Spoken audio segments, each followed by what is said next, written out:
बात करेंगे सहाफ़ी रिजवान रज़ी, जो रज़ी दादा के नाम से मशहूर हैं, उनकी गिरफ़्तारी की। उनकी गिरफ़्तारी के हवाले से जो ख़बर आई वो भी बड़े एक अजीब तरीके से आई कि उनके बेटे ने उन्हीं के ट्विटर अकाउंट से ये ख़बर ट्वीट की कि मेरे अब्बा को नामालूम अफराद ने अगवा कर लिया है।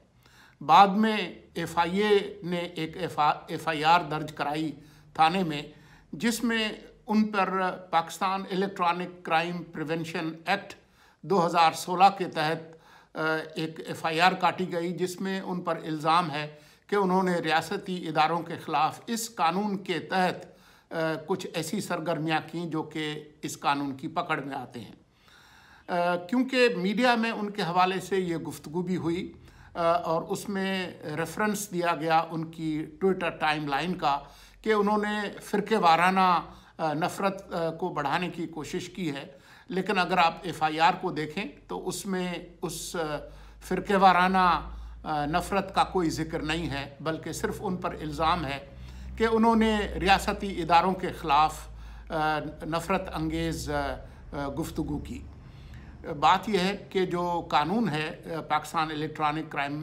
प्रिवेंशन एक्ट का, उसके तहत किसी फ़र्द का शिकायत कुनंदा होना ज़रूरी है जो कि इसमें मुतासर हुआ हो। यहाँ पर कोई फ़र्द मौजूद नहीं है, बल्कि ये शिकायत रियासती इदारों की तरफ से की गई है। कानून के तहत रियासत इसमें फ़रीक नहीं हो सकती, कोई फ़र्द हो सकता है। मिसाल के तौर पर अगर उन्होंने आर्मी चीफ़ या जनाब इमरान ख़ान के ख़िलाफ़ कोई इस कानून के तहत कोई ऐसा कदम उठाया है जो कि पकड़ में आता हो, तो फिर उसकी शिकायत उन्हें ख़ुद करनी होगी। उनका नुमाइंदा, उनका तर्जुमान या उनकी तरफ से कोई और फ़र्द या इदारा इसकी शिकायत नहीं कर सकता। तो ये भी एक FIR की खामी है। लेकिन बात यह है कि जो उन्होंने बातें की हैं या जो उन पर इल्ज़ाम है, उसमें अगर बात यह है कि जी रियासती इदारों के ख़िलाफ़ उन्होंने कोई गुफ्तगू की है, तो ये बुनियादी तौर पर ख़ुद उस कानून के अंदर एक सुख़म मौजूद है और इसी वजह से इंसानी हुकूक़ की तंजीमों और अफराद ने उस वक्त जब ये कानून बन रहा था तो इसकी मुखालफत की थी कि इसकी कई शिकें इतनी मुबहम हैं, गैर वाज़ेह हैं कि इनको बुनियाद बनाकर इजहार राय पर कदगन लगाई जाएगी और मुखालफिन को अंदर किया जाएगा, जो कि हमने देखा है कि पिछले काफ़ी अरसे से ब्लॉगर्स की शक्ल में और दूसरे अफराद की शक्ल में इस कानून के तहत हो रहा है। यकीनी तौर पर इस कानून पर तनकीद करने का हक़ भी अवाम का है और ये फ़र्ज़ बहरहाल फिर भी पार्लियामेंटेरियंस का है कि वो इसकी जो इसके अंदर जो ख़ामियाँ हैं उसको दूर करें। लेकिन बात यह है कि अगर किसी इदारे ने, और पाकिस्तान की तारीख़ इसकी गवाह है कि उन्होंने मुल्क के आइन को तोड़ा है या उसके आइन के तोड़ने में